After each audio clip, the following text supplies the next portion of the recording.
instruction. Like I don't know that I would learn necessarily much from what's on this page, but after having seen an example, I think going back to it, a lot of it would be pretty useful, right?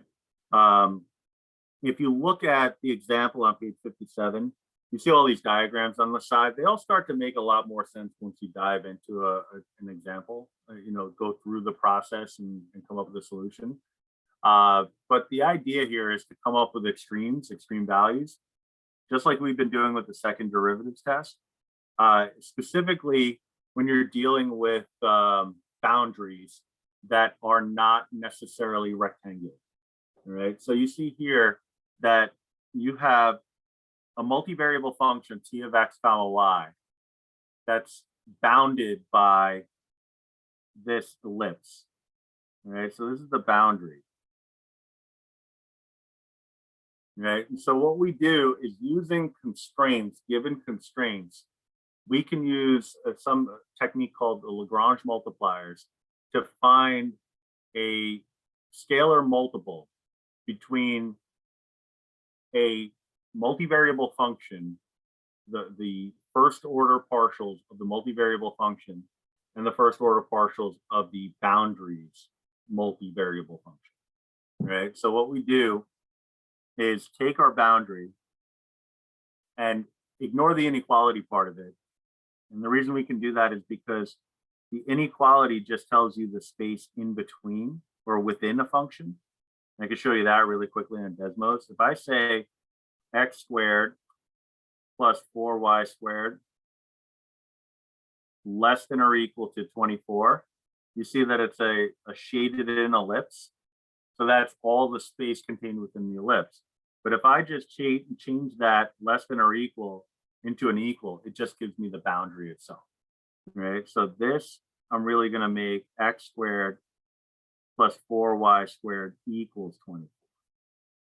Right? But what I want to do is I want to define this as some function that I'm going to call g of xy, right? In order to do that, I need to get it in a slightly different form. All right, so what I'm going to do is subtract the 24 from both sides and allow it to be set equal to 0.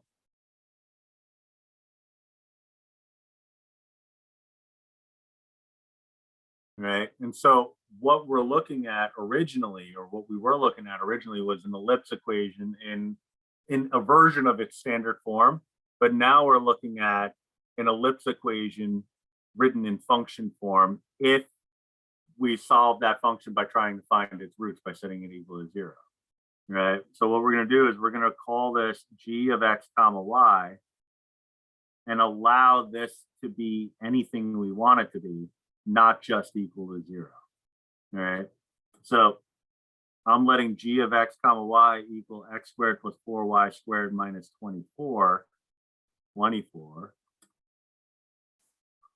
And the t of x comma y, you'll see on the previous page that every reference is to f of x comma y and t of x comma y is nowhere to be found, right? It's always f and g. You have a primary function and you have a boundary function. Once you know what your boundary function is, the other function that's given is going to be a primary function. You can call this f of x comma y if you want, but this is taking on the role of f of x comma y.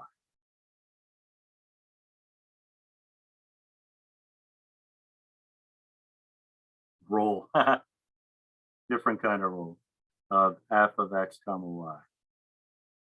All right. So what you're going to do, and I promise this isn't going to take much longer, is you're going to find first order partials for t, so t sub x and g. So t sub x, t sub y, g sub x, g sub y.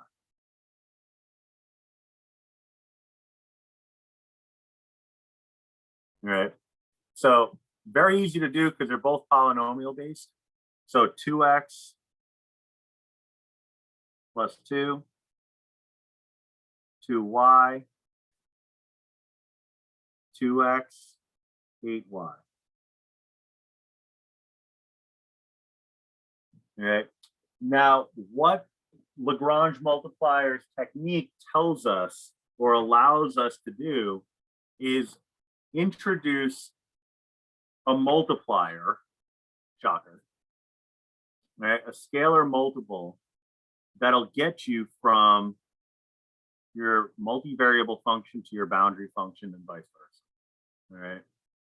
But in terms of the first order partials, right? So what they're saying is that there is some multiplier for in terms of x and or y that will allow the rate of change of x for the original function, your given function, to be the same as the rate of change of x in your boundary function. All right. That's a lot to digest, but it's actually in practice not challenging to do in a lot of cases. It's just algebra. All right.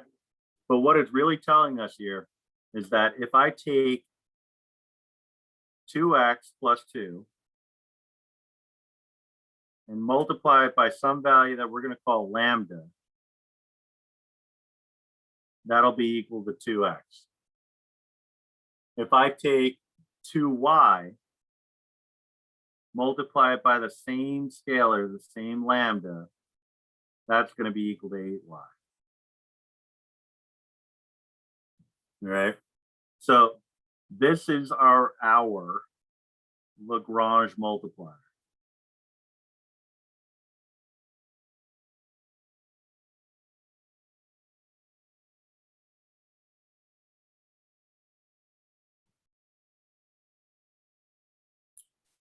All right. And so what we can do here is use this to determine solutions, right? Whatever the solutions are from this system of equations, because we got a lot.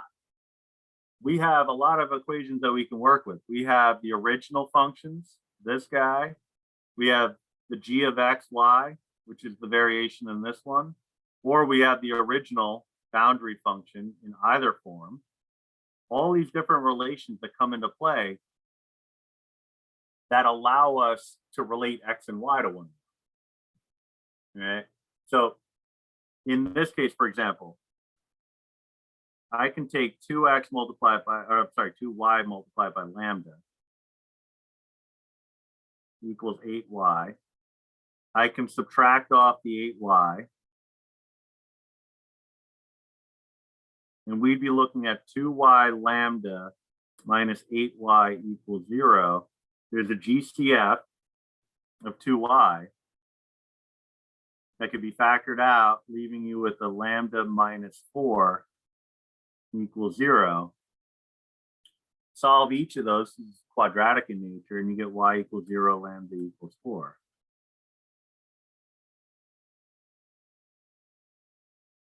All right. So you look at that and say, okay, well, where did that get me? Well, it got me a y value. Right? So now I know, just kind of off the top, I know that y is equal to 0. All right, so just kind of off on the side, I'll make a note of that.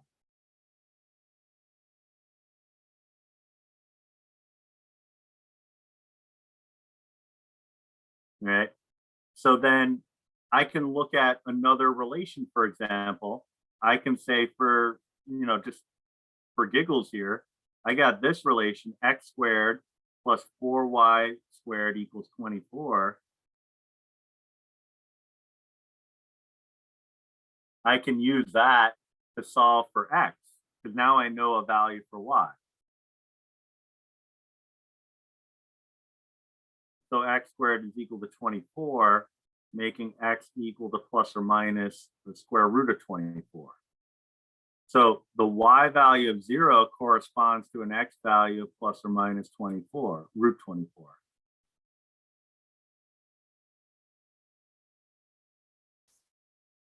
Right. Then I also have the lambda value equal to 4. I can look at that and say, well, I got another relation that involves lambda. So 2x plus 2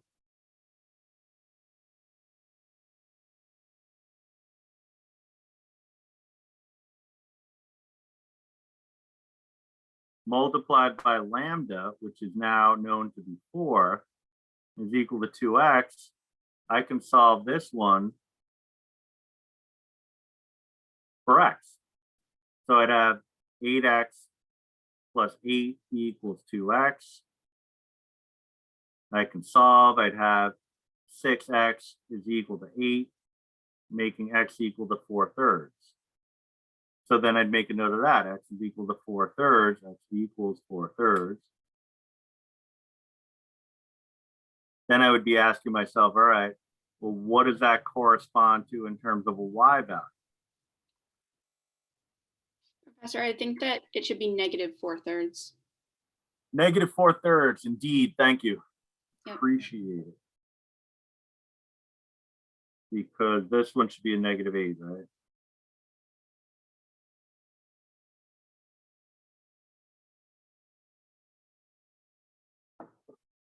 With indeed being another word of the day for today. And in fact, the last word of the day, right? So that negative 4/3 would correspond with another y value. And then those ordered pairs would correspond with a temperature, because again, this is talking about extreme temperatures, among which those temperatures will span different possibilities, of course, but the highest of those temperatures that you come up with will be the maximum, and the lowest temperature that you come up with will be the minimum. And that would be your solution. So it's just a question of, okay, well, how are you going to come up with the y value here? And then once you come up with that y value, how are you going to draw the conclusion as to what the extreme temperatures are? So like I said, I wasn't going to do the whole problem because I didn't have enough time, and or I didn't want to spoil too much of it. I already spoiled way too much of it. But that's where I'm going to leave it, because you can at least tackle some of that on your own before class next time. And if you have time and are willing, you can try the next problem, at least get it started, because we're going to pick up with that one next class. The 2 constraints, I mean, you could try it, but that's a little probably too beefy at this point, although I will put a star on it if you want to take a look at it. But it is a little beefy because it involves functions of 3 variables. But if you're feeling good about this topic, then you can at least give it a shot and get going on it. Right. So like I said, I didn't want to take it the whole way because I don't want to keep you all night, but I also didn't want to just kind of leave you hanging and say, oh, well, here's how you set it up. Now do the whole thing. I wanted to get you a little bit further down the line. All right. So let me stop the recording.